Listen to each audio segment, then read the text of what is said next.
অনেক কঠিন সময় পার করছি, তাও কখনো মনে হয় না খুব কঠিন ছিল। কিন্তু মানুষের কথার চেয়ে কঠিন আসলে কিছুই হয় না।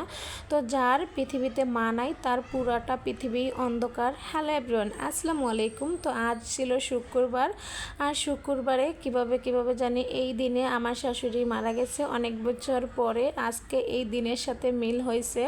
আসলে আমার শাশুড়িকে আমি দেখি নাই, আমার বিয়ের আগে আমার শাশুড়ি মারা গেছে। তো আমার শাশুড়ির অনেক গল্প শুনছি ও মানুষের থেকে অনেক কথা শুনছি, কারণ আমার শাশুড়ি খুব ভালো ছিল, ভালো একটা মানুষ ছিল। তো আল্লাহ আমাকে কখনো ওরকম সামর্থ্য দিছে না। তাই আমি আসার পরে আর কি, আগে পরে কি হয়েছে জানি না, আমি আসার পরে ওরকমভাবে মিলাদ পড়ানো হয় নাই। মানে মসজিদে টাকা দিয়ে দিছি, এতিমখানায় টাকা দিয়ে দিছি, খাওয়াইছি নিজের হাতে রান্না করে। আসলে আমার শাশুড়ি নামে খাওয়াতে পারিনি। তো আল্লাহ আমাকে আর সামর্থ্য দিছে, যেটুকুই সামর্থ্য দিছে ওটুকুর থেকেই আমি আজকে আমার শাশুড়ির জন্য মিলাদ পড়াচ্ছি।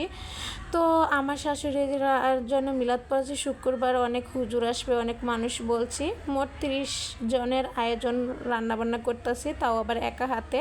আমার হাজব্যান্ড হেল্প করতেছে, তো আমাদের খালাও হেল্প করছে আমাকে অনেকটুকু, আলহামদুলিল্লাহ। তো আজকে কি রান্না করব সেগুলোই দেখাবো। মুরগির মাংস রান্না করছি, মাছ বোনা, ডিম বোনা ছিল, করলা ভাজি দিয়ে, চিংড়ি মাছ দিয়ে করলা ভাজি। তো আর হলো ডাল ছিল। এই জায়গায় হুজুর চলে আসছে, সব ছাত্ররা এতিমখানার পোলাপান নিয়ে হুজুরেরা পড়তেছে। পড়ার পরে আমরা খাবার টাবার বেড়ে দিচ্ছি। এই যে এইগুলোই ছিল আজকের আয়োজন, ডিম, করলা ভাজি, সবজি, ডাউল, সালাদ। তো আমি এই জায়গা থেকে আমি সব কিছু রেডি করে দিচ্ছি।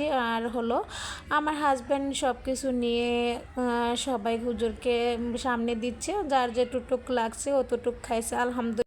যার রিজিক যতটুক ছিল আলহামদুলিল্লাহ সবাই অতটুকু পরিমাণে খেয়েছে, কারণ কেউ কোনো ভাত যায় না। আমার খাবার আলহামদুলিল্লাহ অনেকটাই বেঁচে গেছে। তো আমি এই জায়গা থেকে সব কিছু বেড়ে দিচ্ছি, আমার হাজব্যান্ড নিয়ে যাচ্ছে, নিয়ে হুজুরকেও খাওয়াচ্ছে, কারণ যেহেতু আমি হুজুরকে সামনে যাই নাই তাই। আর আমার একটা দেবর ছিল। তো আলহামদুলিল্লাহ এগুলোই ছিল আজকের আয়োজনে। তো আলহামদুলিল্লাহ রান্নাবান্না খুব মজা হয়েছে, সবাই বলছে খাওয়া দাওয়া পারফেক্টভাবে সবাইকে খাওয়াতে পারছি আলহামদুলিল্লাহ।